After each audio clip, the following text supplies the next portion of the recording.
아브라함은 창세기 14장을 보면은 조카 롯을 구하기 위해서 가신 318명을 동원시켰다는 얘기가 나옵니다. 여기서 가신이라고 했을 때는 개인적으로 고용한 보디가드 이렇게 생각을 하시면 될 거예요. 페이를 줘야 되죠. 요즘 돈으로 환산을 하면은 한 사람 앞에 월 300만 원 정도만 준다고 해도 318명이면은 한 10억 정도가 됩니다. 월 인건비가 10억 정도 나갈 수 있는 그런 부자였단 말이에요. 여자들까지 합하면은 그 이상의 사람을 개인적으로 고용을 했을 것입니다. 굉장히 부자였습니다. 그 후손인 이삭과 야곱도 부자였을 거예요.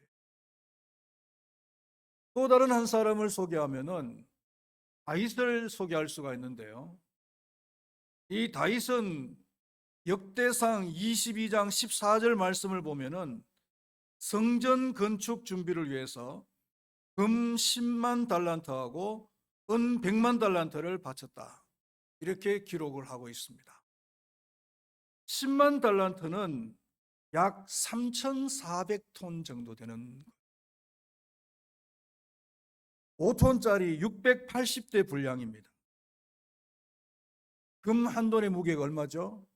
금 한 돈의 무게가 3.75g이잖아요. 한 돈이 요즘 얼마입니까? 한 돈이 요즘 금값이 얼마나 비싼지 100만 원이 넘어가요. 그러니까 한 돈에 3.75g이 100만 원이라고 했을 때 3,400톤이면은 도대체 얼마라는 얘기를 해요. 환산이 안 되죠. 그만큼 다윗도 부자였어요.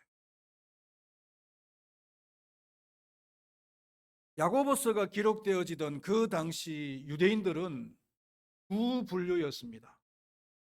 하나는 돈을 벌기 위해서 사방에 흩어진 유대인들입니다. 돈을 벌기 위해서 사방에 흩어진 유대인들. 이 사람들은 돈 버는 기술을 10분 발휘해서 아주 돈을 많이 번 그런 부자가 되어졌습니다. 부를 축적했죠. 또 한 분류의 유대인들은 예수 그리스도를 구주로 영접했다는 이유 때문에 핍박을 받아서 고향을 떠난 흩어진 유대인들입니다. 이 사람들은 가난했습니다. 그러나 신앙의 중심은 분명했습니다. 여러분들은 이 두 분류의 유대인 중에서 한쪽을 선택을 하면 어느 쪽을 선택하시겠습니까? 예수 없이 수단과 방법을 가리지 않고 돈을 많이 벌어서 부자가 되겠습니까? 아니면은 가난해도 예수를 구주로 삼고 물질 중심이 아닌 예수 중심의 삶을 살아가겠습니다. 성경은 무조건 부자들을 정죄하지는 않아요. 그러나 잘못된 방법으로 돈을 벌고 그 부를 잘못 사용하는 자들에 대해서는 책망을 합니다. 1절 말씀을 한번 읽어볼까요? 들어라 부한 자들아 너희에게 임할 고생으로 말미암아 울고 통곡하라. 부자들에 대해서 지금 책망하고 있죠. 잘못된 부자입니다. 성경은 놀고 먹지 말고 열심히 일해서 정당하게 벌고 그 재물을 잘 쓸 것을 교훈하고 있습니다. 감리교 창시자인 요한 웨슬러의 성경적 재물관이 있는데요. 그 성경적 재물관을 보면 첫 번째로는 열심히 일을 해서 돈을 벌어라. 방법론입니다. 일하기 싫은 자는 먹지도 말라. 이렇게 얘기를 합니다. 두 번째로는 열심히 저축하라. 지혜입니다.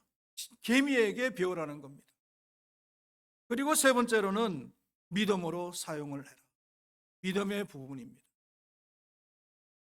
열심히 일해서 돈을 벌고 열심히 저축을 하고 그리고 믿음으로 사용을 하라. 이것이 웨슬러의 성경적 재물관입니다. 좋은 사회는 열심히 일해서 잘 사는 사람이 되는 그런 사회가 좋은 사회예요. 일평생 동안 교직 생활을 했는데 퇴직금이 3억 원이에요. 그런데 강남에서 아파트 당첨되는 순간에 10억을 넘게 벌 수 있다면 건강한 사회라고 할 수가 있을까요? 요즘 여자 정치인 한 사람 때문에 세간에 화제가 되고 있는 반포에 있는 원 펜타스라고 하는 아파트. 당첨되는 순간에 30억을 벌 수 있다. 일평생 동안 교직 생활에는 퇴직금이 3억밖에 안 되는데 아파트에 당첨되는 순간에 30억을 벌어요. 이게 결코 좋은 사회가 아니죠. 왜 부자들이 울고 통곡을 해야 되는가? 이들은 돈을 벌고 저축하는 과정이 잘못되었기 때문이라고 말씀하고 있습니다. 첫 번째로는 돈을 쌓아두었기 때문이라고 말을 합니다. 2절과 3절 말씀을 우리 한번 다 같이 읽어보겠습니다. 너희 재물은 썩었고 너희 옷은 좀 먹었으며 너희 금과 은은 녹이 슬었으니 이 녹이 너희에게 증거가 되며 불같이 너희 살을 먹으리라. 너희가 말세의 재물을 쌓았도다. 너희가 말세의 재물을 쌓았도다. 이렇게 얘기를 하고 있죠. 여기서 쌓아둔다는 말의 의미는 안전한 장소에 쌓아둔다, 이런 뜻이에요.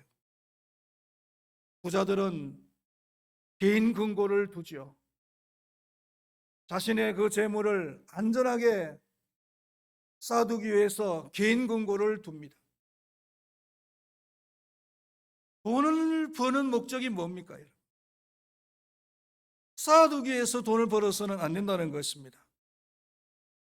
돈을 벌어서 쌓아두는 것은 성경은 죄라고 이야기합니다. 이것은 탐심이기 때문이에요. 골로새서 3장 5절 말씀에 보면은 그러므로 땅에 있는 지체를 죽이라. 곧 음란과 부정과 사욕과 악한 정욕과 탐심이니 탐심은 우상 숭배니라.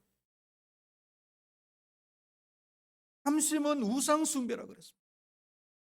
죄 가운데서도 가장 무서운 죄가 우상 숭배잖아요.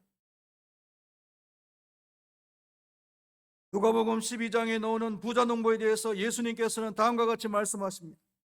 어리석은 자여 오늘 밤에 내 영혼을 도로 찾으리니 그러면 내 예배한 것이 네 것이 되겠느냐 하셨으니 자기를 위하여 재물을 쌓아두고 하나님께 대하여 부요치 못한 자가 이와 같으리라.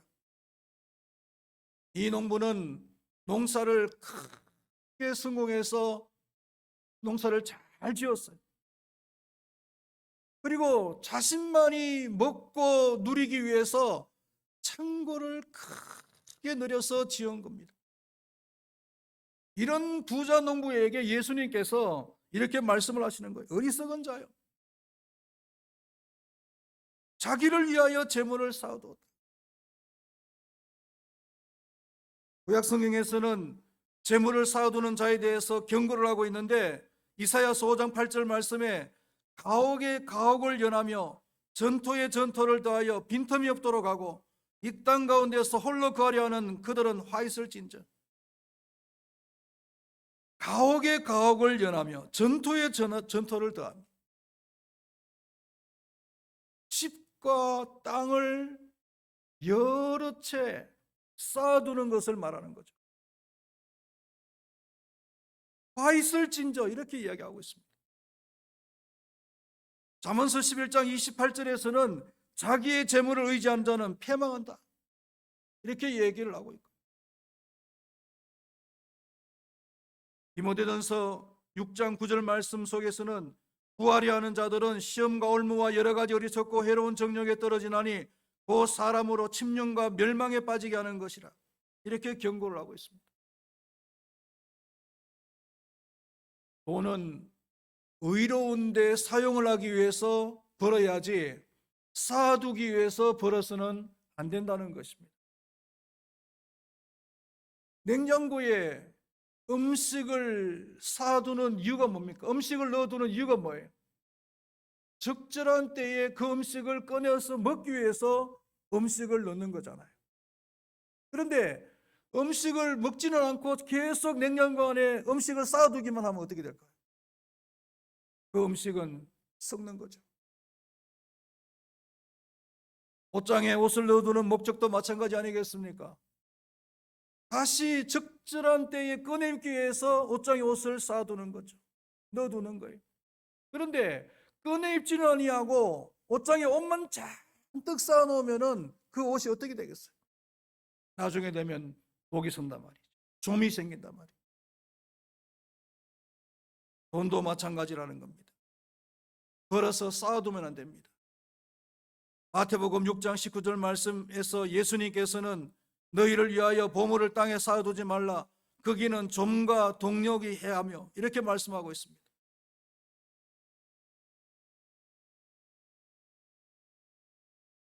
우리 교회 재정도 보면은 항상 어렵죠. 그런데 안 어려우려면 안 어려울 수도 있었어요. 한때는 성도님들이 11조를 아니면 또 헌금을 1억씩 할 때도 있었어요. 그때는 재정이 여유가 있었어요. 그러면은 그 재정을 갖다가 은행에다가 저축시켜 놓고 그냥 여유 있게 조금씩 조금씩 쓸 수도 있었잖아요. 그러면 편하고 좋지요. 그런데 그것은 성경적이 아니다는 거예요. 성도님들이 헌금을 하면은 그것은 선교비로 쓰든지 구제비로 쓰든지 그때그때 다 써야 돼요. 그래서 교회 재정은 통장에 남아 있으면 안 돼요. 남아 돌아가면 안 돼요. 그것은 성경적이 아닙니다.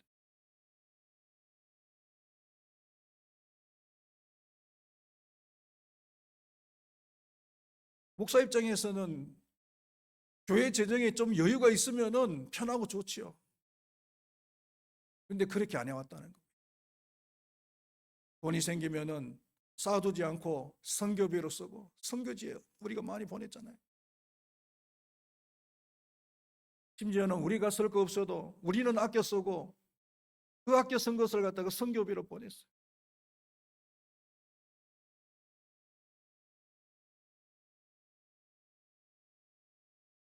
쌓아두는 것은 탐심이고 죄라고 성경은 말씀하고 있어요. 두 번째로는 부자가 책망을 받는 이유가 뭐냐 하면은 착취하였기 때문이라고 이야기하고 있습니다. 4절 말씀을 우리 한번 다 같이 읽어보겠습니다. 보라, 너희 밭에서 추수한 품꾼에게 주지 아니한 삭시 소리 지르며 그 추수한 자의 우는 소리가 만군의 주의 귀에 들렸느니라. 고용주가 고용인을 착취했다는 얘기예요. 사업가가 직원들의 봉급을 제때 주지 않는 겁니다. 그 직원 수가 많을 때, 수백 명이 될 때, 하루 미루고 이틀 미루고 한 달을 미루면은 그 이자만 해도 엄청난 거죠. 그러면 그 사업가는 그 이자를 또 챙기는 거죠. 그러나 고용인들은, 노동자들은 그 품삯이 그날 가족들의 생계비예요. 가족들의 그 생계비를 가지고서 고용주들은 또 자기의 부를 갖다가 축적하는 거예요. 최근 문제가 된 여자 연예인이 있죠. 불법 주사를 맞고 자기에게 도움을 준 선배의 허물을 캐내려고 했고, 그리고 직원들에게 갑질을 한 아주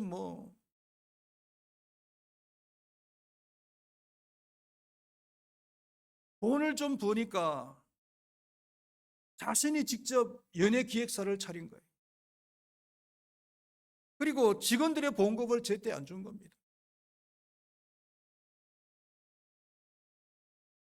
기자들이 왜 직원들의 봉급을 제때 안 주느냐라고 물으니까 뭐라고 대답을 하느냐 하면, 변명을 하느냐 하면은, 봉급 얘기가 나올 때마다 미루지 않고 제때 줬다, 이렇게 변명을 하는 겁니다. 봉급 얘기가 나올 때마다 미루지 않고 제때 줬다. 여러분, 좀 말이 이상하지 않아요? 그 사람 그 변명한 말 그대로예요. 봉급이라는 것이 뭐예요? 봉급이라는 것은 날짜가 되면은 자동적으로 제때 나가야 되는 거잖아요. 말이 나오면 안 돼요. 말이 나왔다는 것은 뭡니까? 말이 나왔다는 것은 제때 안 줬다는 얘기예요. 제때 안 주고 미루고 있으니까 직원들이 왜 봉급 안 줍니까 하니까 그때 써야 이제 줬다는 얘기죠. 핑계도 핑계 같지 않는, 말도 말 같지 않는, 자기 재산은 수백억이라잖아요. 수백억 재산을 가지고 있으면서 직원들의 봉급은 제때 안 주고 직원들의 그 원한을 사는 겁니다. 레위기서 19장 13절 말씀에 보면은, 너는 내 이웃을 압제하지 말며 늑탈하지 말며 품꾼의 삭설 아침까지 밤새도록 내게 두지 말라. 신명기서 24장 15절 말씀에는, 그 품삯을 당일에 주고 해진 후까지 끌지 마라. 이는 그가 빈궁함으로 마음의 품삯을 사모함이라. 두렵건대 그가 너를 여호와께 호소하면 죄가 내게로 돌아갈까 하노라. 품삯을 안 주고 그 노동자가 하나님께 이것을 호소하면은 그 죄가 그 고용주에게 돌아온다는 거예요. 심지어 오늘 봉독한 말씀 그 4절 마지막에 뭐라 그랬습니까? 그 추수한 자의 우는 소리가 만군의 주의 귀에 들렸느니라. 기도하지 않아도 하나님께서 다 들으신다는 겁니다. 빈약한 자의 돈을 착취하는 일은 하늘의 원한이 쌓이는 일이다, 이렇게 우리가 생각할 수가 있는 거예요. 세 번째로, 잘못된 부자가 책망을 받는 이유가 뭐냐 하면은 자신만을 위해서 살았기 때문이에요. 5절 말씀 우리 한번 읽어보겠습니다. 시작. 너희가 땅에서 사치하고 방종하여 살육의 날에 너희 마음을 살찌게 하였도다. 이 부자 자체는, 부요 자체는 잘못이 아니라 그랬습니다. 문제는 돈을 벌어서 자기 자신만 사치하고 자기 자신만을 위해서 사용하는 것, 이것이 잘못이라는 겁니다. 이것은 마치 도살하기 위해서 살찌우는 돼지와 같다, 이렇게 얘기를 하는 거죠. 돼지라고 하는 동물은 얼마나 탐욕적입니까? 자신이 살찌면은 살찌는 대로 도살장으로 간다는 사실을 알면서도 먹어대는 거죠.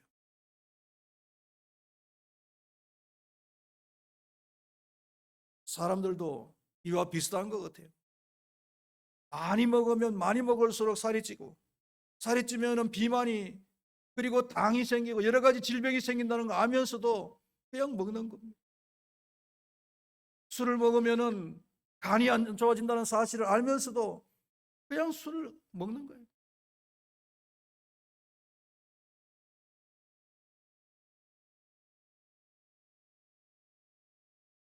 재미있는 얘기가 뭐냐면은, 돼지를 도살장으로 끌고 가려고 하면은요, 돼지도 동물적인 감각으로 어느 정도 안다는 거예요. 그래서 우리 밖으로 안 놓으려고 버틴다는 거죠. 그래서 그 돼지를 우리 밖으로 꺼내는 방법이 있는데, 그 방법이 뭐냐 하면은, 그 우리에서 도살장으로 가는 길목에 돼지가 좋아하는 콩을 갖다가 깔아놓는다. 콩을 쫙 길 따라 깔아놓으면은 돼지가 그 콩을 갖다가 먹으면서 따라오는 거죠. 따라오다 보면 어느새 어디예요? 도살장이에요. 죽는 줄도 모르고 그냥 먹는 일에 흠뻑 젖어 있는 거죠. 돼지라고 하는 동물은 또 하나의 특징이 있죠. 고개를 뒤로 젖힐 수가 없어요. 뒤로 젖혀서 하늘을 볼 수 없는 동물이에요. 그러니까 뭡니까? 땅에만 머리를 쳐박고 땅의 것만 찾는 동물이 돼지예요.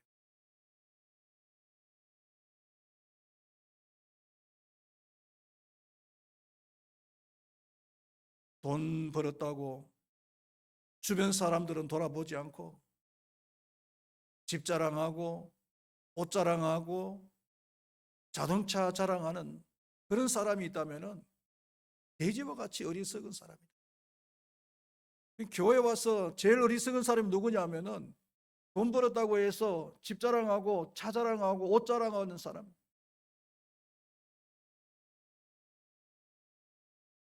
돼지처럼 어리석은 사람. 우리는 돼지가 아니잖아요. 하늘을 쳐다보고 하나님 나라의 의와 하나님 나라의 신령한 것을 추구하는 그런 삶을 살아야 될 줄로 믿습니다. 결론적으로 말씀을 드리면은 우리 큰바위교회 모든 성도님들은 다 부자가 되시기를 바라겠습니다. 정당하게 벌어서 부자가 될 수 있기를 바라겠습니다. 그리고 부자가 되시면은 재물을 쌓아두거나 자신만을 위해서 사용하지 마시기를 바랍니다. 하나님의 나라와 하나님의 의를 위해서 많이 사용하시기를 바라겠습니다. 축복의 통로가 되시기를 축원드리겠습니다. 기도하겠습니다. 하나님 아버지, 잘못된 방법으로 부를 축적하는 것은 하나님을 믿는 사람으로서 참으로 어리석고 수치스러운 일입니다.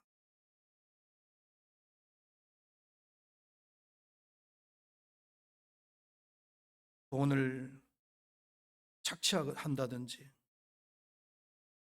아니면은 벌어서 쌓아둔다든지 아니면 자신만을 위해서 사용하는 것은 이거는 성경적 재물관이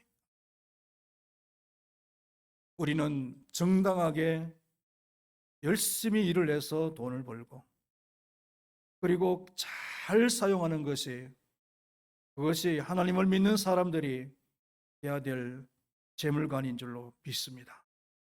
우리 금바위교회 모든 성도님들은 2026년도에 돈을 많이 벌게 하여 주시옵소서. 정당하게 벌게 하여 주시옵소서. 부자가 되게 하여 주시옵소서. 뿐만 아니라 하나님의 나라와 하나님의 의를 위해서 마음껏 사용할 수 있게 하여 주시옵소서. 축복의 통로로서 마음껏 쓰임 받을 수 있도록 도와 주시옵소서. 감사합니다. 예수님의 이름으로 기도드리옵나이다.